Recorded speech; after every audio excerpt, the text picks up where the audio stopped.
நம்ம கூட இருக்கவங்கள நம்ம பார்த்துக்கிட்டா, மேலே இருக்கவன் நம்மளை பார்த்துக்கிடுவான்னு ஒரு டயலாக் உண்டு ஒரு சினிமா படத்தில். அதே மாதிரி எத்தனை பேருக்கு நம்மள கூட இருக்கவங்கள மகிழ்வித்து அதை ரசிக்கிற பழக்கம் இருக்குன்னு சொல்லுங்கள். அதுதான் இதோட விடையாக இருக்கும். என்னன்னு பார்த்தீங்கன்னா, அது நமக்கு மட்டும் இல்லை, கடவுளுக்கும் அது பொருந்தும் அப்படின்னு சொல்லலாம். அதாவது முப்பெரும் தேவர்களில் ஒருவரான சிவபெருமான் பார்த்திங்கன்னா, ஒரு நம்பிக்கைக்குரிய ஒரு தெய்வமாக பார்க்கப்படுறாரு. எப்படின்னு பார்த்தீங்கன்னா, தன்னை வணங்கும் தன்னை விசுவாசம் இருக்கும் பக்தர்களுக்கு அவர் எப்போதும் கைவிட்டதே கிடையாது. அவர்களுக்கான சிறப்புகளை சிவபெருமான் வாரி வழங்குவார். புராண காலங்கள் கூட பாருங்கள், அவரை விசுவாசத்தரும் பிறர்களுக்கு நிறைய வரங்களை கொடுப்பார். பின்னர் அவங்களாலே அவதிப்படக்கூடிய ஒரு தெய்வமாகவும் அவர் இருப்பார். ஏன்னா அந்த உண்மையான அன்புக்கு, அந்த காற்ற நேசத்துக்கு அடிபணியவர் தான் சிவபெருமான். அந்த வகையில் தனக்கு சேவை செய்கிற சிவகணங்களாக இருக்கக்கூடிய நந்தி தேவராகட்டும், சனீஸ்வரராக இருக்கட்டும், சண்டிகேஸ்வரராக இருக்கட்டும், ஒவ்வொருவருக்கும் ஒவ்வொரு காலகட்டத்திலையும் ஒரு சிறப்புகளை சிவபெருமான் செஞ்சுக்கிட்டே இருப்பார். அது எல்லா கோயில்லையும் நீங்கள் பார்க்கலாம்.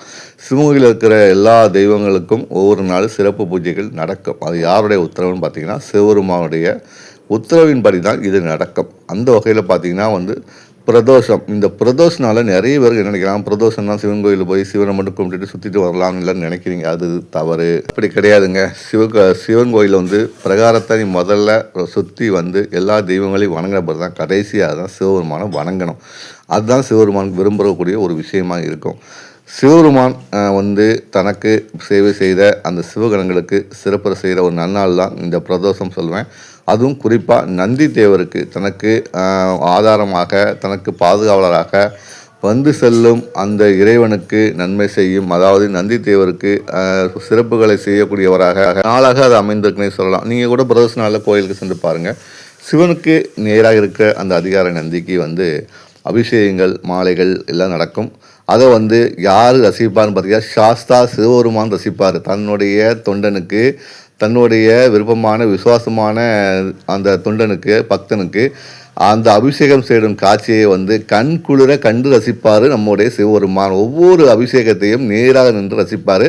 தான் தலைவன் ரசிக்கிறத மனங்குழுந்து பார்ப்பார் அந்த நந்தி தேவர். இதுதான் அந்த பக்தனுக்கும் இறைவனுக்கும் உள்ள ஒரு தொடர்பு.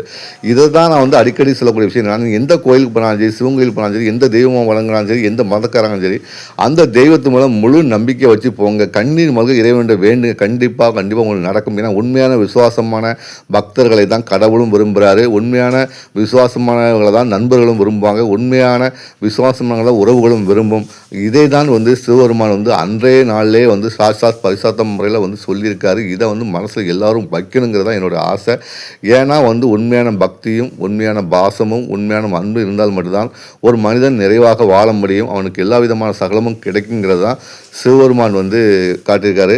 அதாவது தன்னை ஏற்கனவே சொன்னது தான், தனக்காக இருப்பவர்களை தன்னாலே மகிழ்வித்து அதை ரசிக்கிற குணம் இருந்தால் வாழ்க்கையில் எப்போதுமே நம்ம ரசிக்க முடியும். இப்போ உள்ள காலங்கள்லாம் நிறைய பேருக்கு குரூரமான குணங்கள்லாம் வந்துட்டுருக்கு. அதெல்லாம் அழித்து அன்பை நிலைநிறுத்துவோம். சிவனின் ஏன்னா அன்பே சிவனே சொல்லியிருக்காங்க. கடவுள் நம்பாத குணம் கூட அன்பே சிவன் தான் சொல்லியிருக்காங்க. அப்போ அதில் கூட சிவன் இருக்கார். அதை மட்டும் மனசு வச்சுங்க. சிவன் இல்லாத இடம் எங்கும் இல்லை. சிவன் இருக்கிறதில் அன்பு இருக்கும், அன்பு இருக்கிறதில் சிவன் இருப்பார் என்பதுதான் இந்த நாளில் நான் உங்களுக்கு சொல்லிக்கிறேன். இந்த வீடியோ கண்டிப்பாக உங்களுக்கு பிடிக்கும் நம்புகிறேன். தொடர்ந்து இது போன்ற ஒரு ஆன்மீக தகவல்களை உங்களுக்கு கொண்டு சேர்ப்பதில் எனக்கு ரொம்ப சந்தோஷமாக இருக்குது. தொடர்ந்து பயணிப்போம். நாடோடி வாழ்க்கையில் எல்லாமே நாடோடி தான். அந்த நாடோடியில் அன்பு மட்டுமே நிலையானது என்பதை நாம் உணர்ந்து கொள்வோம். ஓம் நம சிவாய.